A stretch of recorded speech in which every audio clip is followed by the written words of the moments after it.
Oh, I loved Washington. It was fun. It was a great job for a 25-year-old. Now this, of course, intervening before I moved back was the vice presidential campaign in '76. So that obviously was a unique experience. So when did you come back? I came back in '77, shortly after the '76 election. I came back in, I believe, the spring of '77. So most of these early involvements on nutrition and food stamps were '75, '76. Then '76, the Republican convention in Kansas City, and thought I was just going to go to the convention, and then ended up being, on the plane for the next 2.5 months. So let's start with that. You mentioned Ford's involvement in the food stamp issue, so you must have seen the White House a fair amount. No, I didn't actually. I didn't actually. No, I wish I could tell you I was down there at high-level meetings, but no, I didn't. I've never met President Ford until Vail, Colorado, 3 days after Senator Dole was nominated for vice president, and we went out there for meetings. So no, I didn't really. Legislatively, I didn't have any early direct. So from the perspective of the staff, did you see that nomination coming? No. I remember, as a matter of fact, in spring, summer, before the convention of '76, I was in the office in Washington and had the radio on, and heard that Governor Reagan had selected Senator Schweiker to be his running mate if he got the nomination, which was very unusual. I don't think that had ever happened before, where a candidate who didn't have it, might not even get, probably wasn't, at least at that point it was close. And I went into the senator's office, I immediately went in there and told Senator Dole that. I could tell he was surprised, like everybody was, when Schweiker had been more of an Eastern liberal Rockefeller-type Republican.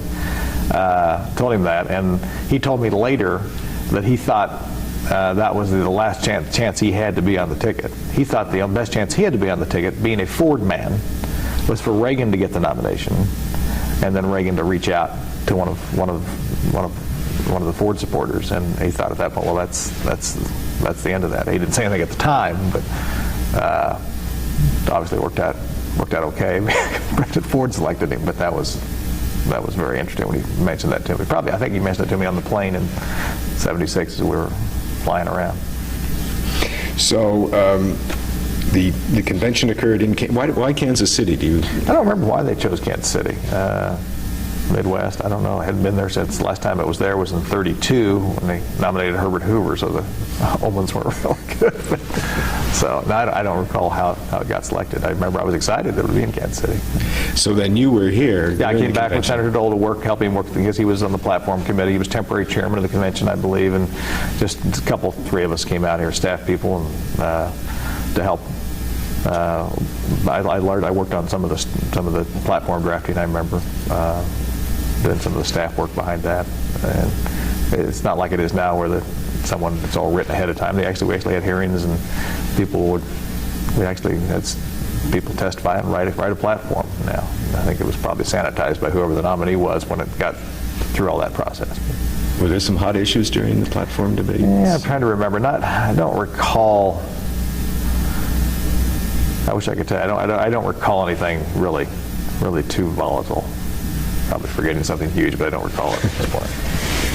So he gets the nomination, and you go on his... Right, get on we flew back to Washington. This is an interesting story. We flew back to Washington. Convention was over on a Thursday.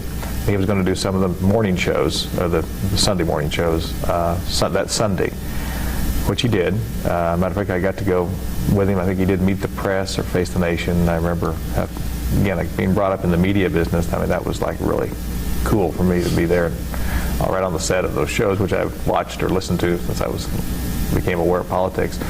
So, and then the following Monday, we were in the office, and the phone, the operator buzzed me and said, "Senator McGovern's on the line for you." I said, "You mean he's on the line for Senator Dole?" "No, he wants to talk to you." I said, "Okay." I pick up the phone. I said, "Kim, this is George McGovern." I said, "I've got a couple ideas on how Bob can get under Jimmy Carter's skin."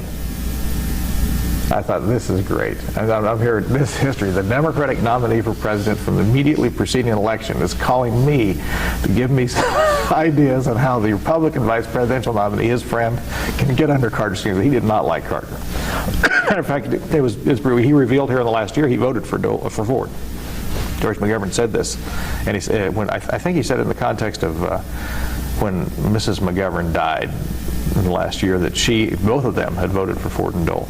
They did not like Carter, which was very interesting. Of course, I distinctly remember I'm 26 or 7 years old at this time. I distinctly remember the conversation, him calling me. I don't remember what the things were. The kid, I even asked me that because I don't remember exactly what it was that he told me. I mean, there were a couple little things. He thought he could needle him, but I thought, man, that was pretty good. And I passed them on to Senator Dole. Then we went on the next day to his first big speech was in Seattle to the VFW convention on Tuesday, and we didn't have a plane. There was no campaign plane. This wasn't thought out as well as it is now. We just flew out commercially to Seattle, and I remember we got there. We left in the afternoon. This was a 5-hour flight to Seattle from Washington. Got there, had his speech. Noel Cook, had done some work for Senator Dole, is a very good writer, had written a draft speech, and we tweaked a little bit. And the issue then was amnesty. Carter proposed amnesty for Vietnam War draft evaders, and I remember Noel, who could write, I'm not a speechwriter, I can edit, but I would not claim to be a speechwriter. They're far and few between. But I remember I edited a line that was what made the CBS Evening News the next night. I thought it was about amnesty. I don't remember the exact line. But we got there, that speech was ready, but he was going to speak at the State Fair in Iowa the next day. So they had faxed, and faxing was the 6 minutes a page fax. It's not fax was early on. They'd faxed his speech to the governor's office, and I believe the governor's office down to the hotel. Anyway, we get there, and it's on agriculture policy, which I basically know nothing about. I mean, I grew up in western Kansas. I can't identify crops, okay? And we get there, and Senator Dole he takes the speech, and this is like 10 o'clock at night, so it's 1 in the morning, East Coast time. And he takes it, calls me in, and it says written up in the upper left-hand corner, disaster. I mean, the speech was no good. So I'm back on the phone with people in Washington, trying to rewrite. When I say rewrite, this is how things are different. Rewrite means the press secretary was there, Janet Bradbury, Janet Anderson, and I. By rewrite, it means edit and retype myself on a typewriter, no computers, this agriculture policy speech, and be talking to people, Bill Taggart and Bill Wolford, who were in the Washington office, who knew something about it. I mean, I tried to put it in the words, and we got it done, and we flew back to Des Moines then after the speech in Seattle, and he gave the farm policy speech. But that's how that campaign started. Then later that week, I think we actually had an airplane, 727. But up to then, it was just flying by the seat of our pants. And Larry Speakes was on the plane too, because Larry was assigned by the Ford White House to be the spokesman for the Dole campaign. So he could help a little, but he knew about as much agriculture policy as I did. So you were a 3-person? Yeah, back there were 3 of us. Maybe there were a couple other, people carry bags, stuff like that. But it was the first outing was very, very, very small. And there were the press. I don't even remember how the press. They must have gotten reservations on the same flight. I don't even remember how they got there. But by the end of the next weekend, they had a plane. And at that point, then we were on the same plane the rest of the time. What kind of a security detail was there? There were agents. Yeah, there were not a great number, maybe 3, 4 agents on the plane, and then obviously they had ground people. But that was matter of fact, the agents. When Senator Dole was, go backwards in time a minute, when he was chosen for vice president, the word came on that Thursday morning in Kansas City. And he was staying at the Muehlbach Hotel in Kansas City, and the way you knew you'd been selected, I mean, he got the call. I was in a room next door, and we had connecting, so I could go around the back, and agents showed up with a car, one agent, I think, to drive him back to the other hotel in Kansas City where President Ford was. And we tried to sneak him out the back door. But there were reporters. His name had been floated. They knew then that he was maybe one, so there were reporters in the hallway just on the 11th floor of the hotel. So that was the first time we encountered the Secret Service, which again, for me, I'd never really been around them before. Now, as you described this telephone call and you typing away, where were Ford's people in that mix? They weren't. This is what's interesting. they weren't, I mean, looking back on it, I didn't, it's the first vice presidential campaign I'd been on, so I didn't know any better. It didn't even occur to me at the time, oh, wait a minute, this is supposed to be, this isn't a Senate campaign. We're supposed to be reflecting, now he knew what the Ford administration policies were on agriculture. I mean, Senator Dole was intimately involved with the issue, so, and so did the people that worked on it on Senator staff, but there was no, other than Larry being there, who's the press guy, he's not the ag policy guy or domestic policy advisor, there was nobody there. And it was, we're just saying what we wanted to say. I mean, I'm confident that does not happen now in the vice presidential campaigns, at least not on purpose. I mean, but the same with the speech at the VFW. It was, I probably just messed that. It may have been the Legion. I think it was one. No, there was very little coordination. Matter of fact, throughout the entire campaign, I was the one that was carrying the issue stuff around on cards. Senator Dole is not as good with a prepared text unless he has a lot of time. He's much better off the cuff. So we've tried to get away from the written speeches, other than when it was a really formal speech, and use note cards with issues we could shift around from issue to issue. But I did them. Now we had White House briefing books that the president would use for like a debate or something like that. We'd get them, but there was no one. Never did I have anyone from the White House call me and say, now we want him to say this. They may have talked to him about some themes or something, talked to me, and I was the one that was giving him some of the things to say. Of course, most of what he said came out of here, not any cards I wrote. Acknowledging that Ford Dole came real close to winning that election. Right. Amazingly so, considering where they started. Right. Do you explain the defeat in any particular way?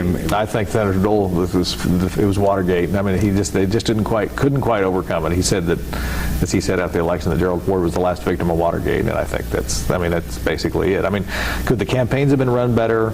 Yes, but I mean, it's a little hard to criticize a campaign that starts 30 points down and gets to within a whisker of winning. I mean, why didn't you, just like coming back in a basketball, getting behind 30 points, you couldn't quite get over the top. Coming back is hard. You get 20 points down and you pull within 3, and it's hard to get over. You just can't dig yourself that big of a hole. But it was just the time. If the election had been held a year, 6 months later, I think that would have made a difference too. It's to get a little farther away from Watergate because it was such a wrenching thing. I mean, and that was Jim Baker's first big national campaign with to this day I've never met. But they did okay. But I look back on it when we did the debate in Houston. There was nobody there from the White House. They let him try to practice, but he wasn't really good at practicing in front of cameras. And the afternoon of the debate in Houston, which I think was October 15th of '76, he finally said, "Okay, why don't you ask me a few questions?" So it consisted of me, Senator Dole, sitting around a coffee table at the hotel in Houston, and Alan Greenspan, just sort of throwing questions at us how he might respond. That was the debate prep. I mean, that was the last minute debate prep, and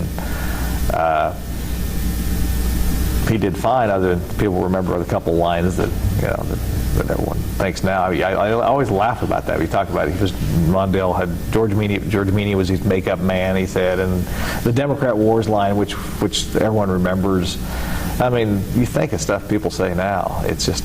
Anyone that ever thought Bob Dole was some kind of a hatchet man, he's so tame. It's so much more respectful than what goes on day to day, banner every day now. So, but the striking thing looking back on the campaign was how little coordination there was with the vice presidential candidate, and Senator Dole was sort of deciding where to go. We'd decide where to go instead of the White House saying, "No, you will go here," which probably is the way it ought to run.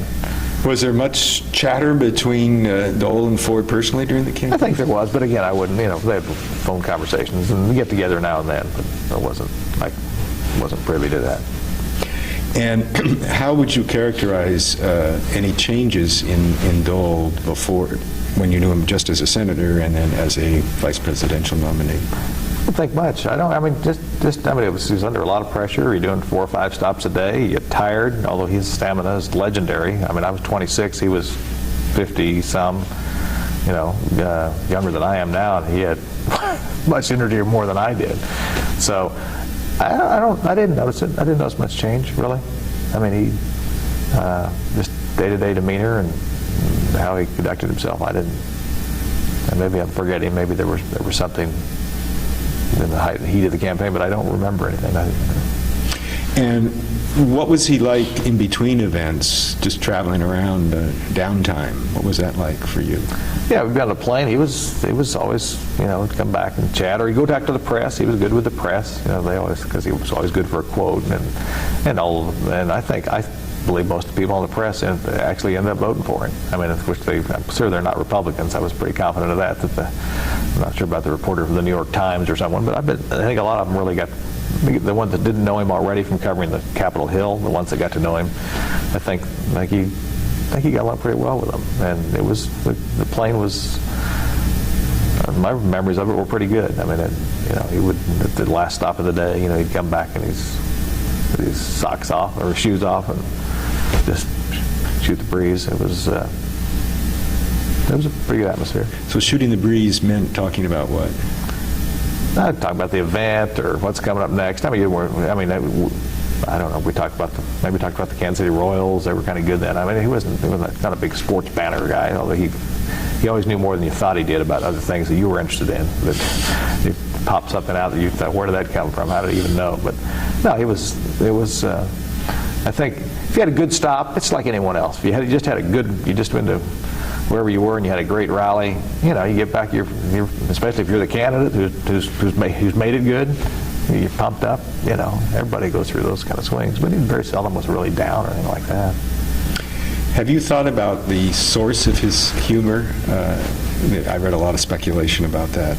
Some that it sort of comes from bitterness because of the blow, the World War II wound. Yeah, I certainly wouldn't attempt to analyze that. I don't. I just know it's always there. It's always been there, and I had an uncle who was quite a humorist, and I was always aware that he was enjoying his humor as much as the people. Yeah, I think most comedians or humorists do. I think they're entertaining themselves as they go along. So. Did you ever, sort of after some event and some particularly pointed quip, see him sort of chortling to himself about it? No, I don't recall that. I just, and his humor was, it was never off color, even in private. Just funny little observations. He's just. What the wellspring of it is, I couldn't tell you. I really wouldn't attempt to. And you would say that the majority of it is spontaneous. Oh, absolutely. Yeah. I mean, he's got a few canned jokes. I mean, in fact, during the campaign, there'd be one joke he'd tell about a bear in a bar, and at one rally he was not going to. It was clear he was wrapping up and wasn't going to tell it. And the press corps and the press pen started screaming bear joke. I mean, but for the most part, the funny stuff he did was off the cuff. I mean, it was. I saw him at one time on Saturday night. We had a banquet at the Disneyland Hotel in Anaheim towards the end of the campaign, and it was Saturday night, West Coast. Unless you say something crazy, it's over. There's no news. You've missed all those deadlines. He just stood up there and had an audience, including some Hollywood people, just in stitches. I don't even remember any particular observations, jokes he told. I just remember remember Lloyd Nolan, the actor, was the MC, and he had that group. He just had a meat out of his hand. It was just I don't think he even talked about policy one time. It was just a bunch of one-liners or observations. So he was definitely on that night.